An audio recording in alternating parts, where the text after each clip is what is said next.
Hello everyone, welcome to जेनिक। कैसे हो सभी लोग। तो आप लोगों को पता है कि कल हमने क्वेश्चन सीरीज स्टार्ट की थी जहां पे fun with network question, okay, वहां पे कल क्वेश्चन थे। आज मैं उसका सॉल्यूशन देने वाला हूं। वहां पे मैंने देखा था कि जो वीडियो था कल का, वो 2 मिनट का वीडियो आपका 400 व्यूज के ऊपर गया था, लेकिन वहां पे 32 लाइक्स आए थे एंड 20 कमेंट्स आए थे, क्योंकि बच्चों ने इसको सोल्व करने की कोशिश की। और वहां पे मैंने बताया था कि इन क्वेश्चंस को आपको 1 मिनट आपके पास है और 1 मिनट में मतलब आपको 3 क्वेश्चन सोल्व करना है, ओके। मतलब एक क्वेश्चन में आपके पास 20 सेकेंड है। और बच्चों के उसके रिप्लाई देखे तो कहीं बच्चों से रॉन्ग भी थे, ओके, और कहीं बच्चों के सही भी थे, ओके। तो वो चेक कर लेना कि आपसे क्या गलतियां हुई थी और इस सीरीज को क्या कंटिन्यू रखें, आपको अच्छा लग रहा है। और जिन बच्चों ने लाइक किया था, क्योंकि 32 लाइक्स थे एंड 20 कमेंट्स थे, तो उन 12 बच्चों ने कोई कमेंट्स नहीं किया। क्या आप लोग कंफ्यूज हो? तो आपको वहां पे कमेंट करना चाहिए कि सर हम कंफ्यूज है। तो उसका भी तो हम यहां पे मैं नाम ले पाऊंगा उन बच्चों का कि आप किस लिए कंफ्यूज हो, क्या चीज नहीं आ रही, तो मैं सारी चीजें आपको बताऊंगा ना,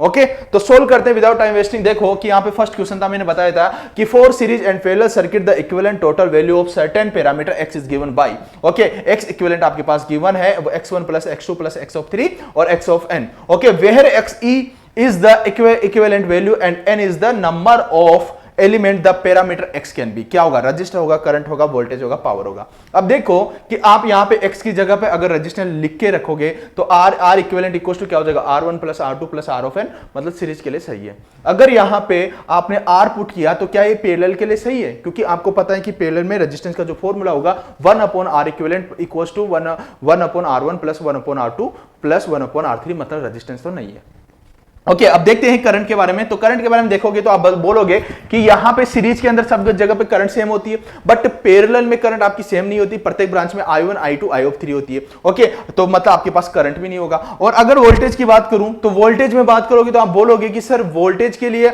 सीरीज में आपका वोल्टेज चेंज होता रहता है, ओके। r1 के अक्रॉस में v1, r2 के अक्रॉस में v2, r ऑफ 3 के अक्रॉस में आपका v ऑफ 3। अगर मैं पैरेलल में बात करूं तो पैरेलल में आप लोगों को पता है कि पैरेलल में सब ब्रांच के अक्रॉस में वोल्टेज सेम रहता है, ओके। तो मतलब आप बोल सकते हो कि सर अगर x को मैं वोल्टेज भी एज्यूम करता हूं तो भी आपके पास वोल्टेज भी नहीं है, ओके। तो अब यहां पे पावर की बात होती है। तो आपको पता है कि according to Tellegen's theorem instantaneous total power, मतलब जितना टोटल पावर था आपका, जितना डिलीवर हुआ उतना ही तो आपके पास एब्जॉर्ब पावर होगा, ओके। तो इंस्टेंटेनियस ये आपके पास टोटल पावर है। अगर मैं x को टोटल पावर मान लेता हूं, instantaneous total power, total power instantaneous total power है, तो ये क्या हो जाएगा आपके पास? इंस्टेंटेनियस टोटल एब्जॉर्ब पावर,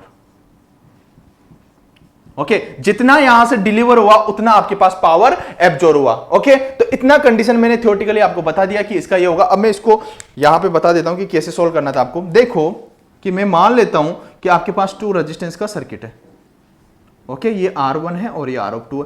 तो अगर आप ये मानो कि x को आपने क्या मान लिया? x इक्वल टू क्या मान लिया आपने? x इक्वल टू आपने R मान लिया। तो आपके पास R इक्विवेलेंट कितना आ जाएगा? R1 plus R of 2, okay. R1 plus R of 2 ये हो गया। अगर मैं इसी रेजिस्टेंस को पैरेलल में कनेक्टेड कर देता हूं तो, ओके, R1 और R ऑफ 2, तो मतलब आप बोल दोगे कि 1 upon R equivalent equal to 1 upon R1 plus 1 upon R of 2, okay. आपके पास फॉर्मूला ये आ जाएगा। तो क्या इससे मैच खा रहा है? क्या नहीं खा रहा है, ओके। देखो पैरेलल में आपके पास फॉर्मूला ये आ रहा है और आपके पास सीरीज में आपके पास फॉर्मूला ये आ रहा है, तो मतलब आप बोल सकते हो कि आपके पास रेजिस्टेंस नहीं है। और अगर करंट की मैं बात करूं तो आप बोलोगे कि जो ये सीरीज पाथ है, इसमें करंट अगर यहां पे आई है तो यहां पे भी आई है और यहां पे भी आई है। ऐसा तो नहीं है ना कि सीरीज के अंदर आपकी करंट चेंज हो जाएगी, नहीं होती है। बट पैरेलल में देखो, अगर टोटल करंट आपकी आई है तो इस ब्रांच के अंदर i1 होगी और इस ब्रांच के अंदर आपकी i2 होगी, तो मतलब पैरेलल में आपकी करंट चेंज होगी। तो आप बोल सकते हो कि सर ये करंट भी नहीं है। अगर मैं वोल्टेज की बात करूं तो इसके अक्रॉस में, R1 के अक्रॉस में आपके पास वोल्टेज V1 होगा, इसके अक्रॉस में वोल्टेज आपके पास V2 होगा, ओके। मतलब वोल्टेज आपका चेंज हो रहा है, ओके। लेकिन अगर वहां पे मैं बात करूं पैरेलल में, सभी जगह पे आपको पता है कि वोल्टेज इसके अक्रॉस में आपके पास वोल्टेज सेम होगा, वोल्टेज आपका सेम होगा। तो मतलब आप बोल सकते हो कि वोल्टेज भी नहीं होगा। अगर पावर की बात करूं तो आपको पता है कि according to Tellegen's theorem instantaneous total power, जितनी टोटल पावर होगी उतनी आपके पास एब्जॉर्ब पावर होगी। जितने भी आपके पास पैसिव एलिमेंट होंगे वो कितना कर रहे होंगे? पावर को एब्जॉर्ब कर रहे होंगे। आप लोगों को पता है according to Tellegen's theorem power deliver equals to power absorb. जितना पावर डिलीवर होता है उतना आपके पास पावर क्या होगा? एब्जॉर्ब होगा। अब देखो अगर मैं इसको पावर मान लेता हूं तो ये टोटल आपके पास ये टोटल पावर होगी instantaneous total power equal to summation of power, जितना भी पावर होगा। ओके, तो अकॉर्डिंग टू टेलीगन्स थ्योरम के अकॉर्डिंग आपके पास ये आपके पास एप्लीकेबल है। तो ऑप्शन कौन सा हो जाएगा आपके पास? डी।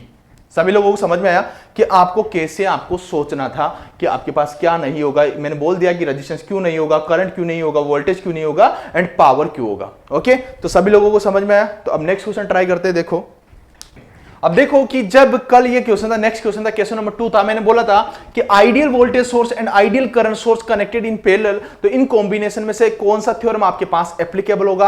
आपके पास ऑप्शन कौन कौन सा था? एक तो थेवेनिन था, थेवेनिन्स था, और एक आपके पास नॉर्टन था।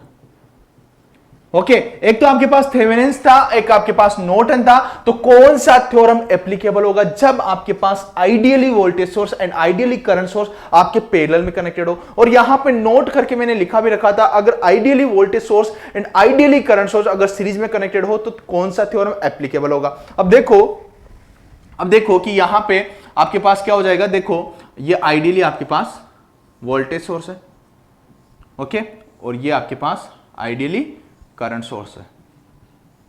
ओके, ये हो गया आपके पास V और ये हो गया आपके पास I, और ये टर्मिनल बता दिया मैंने A और B।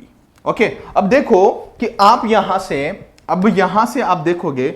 ओके, सबसे पहले आप VTH देखोगे इस टर्मिनल पे, VTH। ओके, इस टर्मिनल पे जब VTH फाइंड आउट करोगे तो आप बोलोगे कि सर ये जो इसके अक्रॉस का वोल्टेज है, मतलब ये है, तो मतलब इसके अक्रॉस का वोल्टेज क्या है? ये V तो होगा ना इसके अक्रॉस का वोल्टेज, तो इसके अक्रॉस वोल्टेज आपका V, मतलब आप बोल सकते हो कि VTH इक्वल टू क्या हो जाएगा?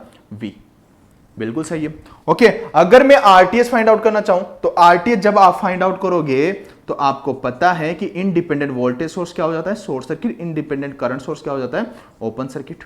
ओके, अब देखो, अगर independent current source open circuit हो गया, ये शॉर्ट सर्किट हो गया, तो मतलब आपके पास सर्किट कुछ ऐसा बना। यहां से आपने RTH देखा। ओके, RTH देखोगे तो यहां पे तो एक सिंगल वायर आपको दिखा है। अगर सिंगल वायर आपको दिख रहा है तो आप बोल दोगे कि sir RTH equal to 0।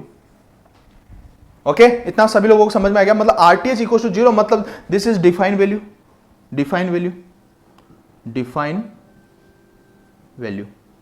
Okay, अब देखो, अगर इन्हीं के कारण मैं सबसे पहले क्या निकालूंगा? यहां पे इसका नॉर्टन निकालता हूं। ओके, नॉर्टन के लिए आप डायरेक्टली ये कर दो, अगर मैं यहां पे ये नॉर्टन करंट बता देता हूं, ये आपके पास नॉर्टन करंट हो गया। ओके, अब ये नॉर्टन करंट आप जब निकालोगे तो आपको इसका वैल्यू तो पता है। ओके, लेकिन इसमें से कितना करंट फ्लो होता है आप बोल दोगे कि एनी अमाउंट। कितना भी करंट हो सकता है, हमारे को नहीं पता है। ठीक है, तो इसकी वैल्यू आपको पता नहीं है, तो आप बोलोगे कि IN इक्वल टू क्या हो जाएगा? V plus any value. Okay, अब जब इसका वैल्यू ही पता नहीं है तो आप क्या नॉर्टन इक्विवेलेंट बना सकते हो क्या? आपके पास जो KVL होगा वो वायलेट कर जाएगा। ओके, KVL वायलेट कर जाएगा। ओके, अब देखो, अगर आपको ऐसे समझ में नहीं आया तो ऐसे समझ लो, जब आप नॉर्टन इक्विवेलेंट बनाते हो तो आपके पास नॉर्टन इक्विवेलेंट यही बनता है, IN। ओके, ये आपके पास RN और ये टर्मिनल और ये आपके पास टर्मिनल, यही बनता है। ओके, RN क्या होता है आपके पास? RTH। ओके, और IN क्या होता है आपके पास? VTH upon RTH। ओके, अब देखो कि आपके पास VTH का वैल्यू आपको V पता है। ओके, मतलब इक्वल टू V। RTH का वैल्यू आपको पता है 0 डिवाइड बाय 0, तो IN का वैल्यू क्या हो गया? इंफिनिटी। और क्या इंफिनिटी को आप शो कर सकते हो क्या? इंफिनिटी क्या है? Undefined value. इंफिनिटी क्या है? अनडिफाइंड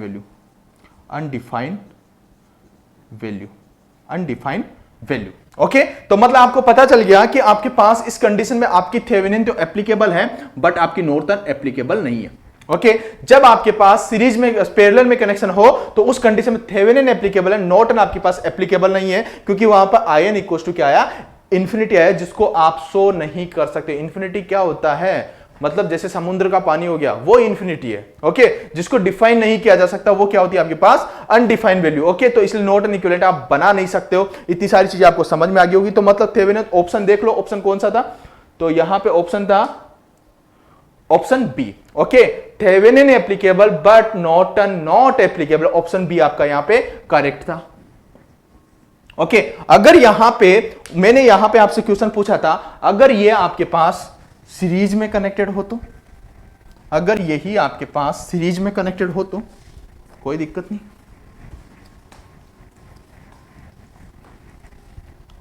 अगर यही आपके पास सीरीज में कनेक्टेड हो तो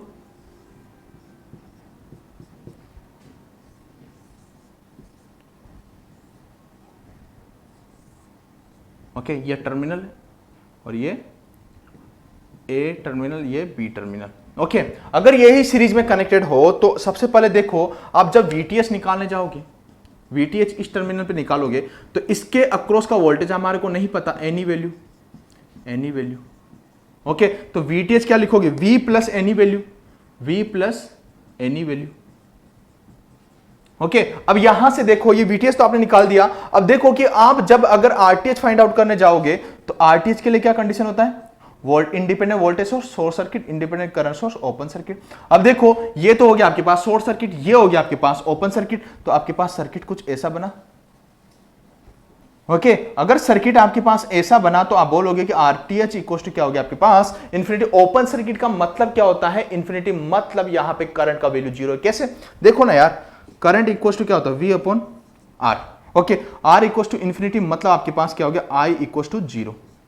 करंट का जीरो होना मतलब, करंट जब जीरो होती है तो मतलब क्या होती है आपके पास, ओपन सर्किट कंडीशन। तो यहां पे RTH इंफिनिटी, तो ये क्या है आपके पास, अनडिफाइंड वैल्यू। ओके, तो इसका आप सर्किट डायग्राम यहां पे शो नहीं कर सकते हो, तो आपके पास हो गया अनडिफाइंड वैल्यू। अगर मैं इसमें नॉर्टन की बात करूं तो नॉर्टन में आप क्या कर दोगे, देखो, अगर नॉर्टन की आप बात करोगे तो ये नॉर्टन इक्विवेलेंट बनाते हो, आप बनाते हो कि नहीं बनाते हो। ओके, ये हो गया आपके पास I, और I इक्वल टू क्या हो जाएगा आपके पास, V upon R। Okay, VTH upon RTH। Okay, VTH upon RTH। अब देखो कि आपके पास VTH तो क्या है, V प्लस एनी वैल्यू, कुछ भी हो सकता है, V plus any value. Okay, लेकिन RTH का वैल्यू क्या है आपके पास, इंफिनिटी। तो ये क्या हो जाएगा आपके पास, IN क्या हो गया आपके पास, जीरो। और जीरो क्या है, डिफाइन वैल्यू।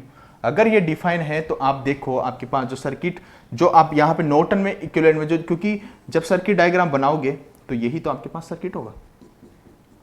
ओके, ये सर्किट बना सकते हो बिल्कुल। ओके, तो मतलब आयन आपके पास डिफाइन है, मतलब सेकंड केस के अंदर जो वहां पे नोट लगा रखा था, वहां पे आप बोलोगे कि नॉर्टन एप्लीकेबल था, सीरीज में कनेक्टेड हो तो नॉर्टन एप्लीकेबल था, but Thevenin not applicable and Norton applicable. मतलब इसके लिए आपके पास ऑप्शन कौन सा था, आपके पास ऑप्शन सी।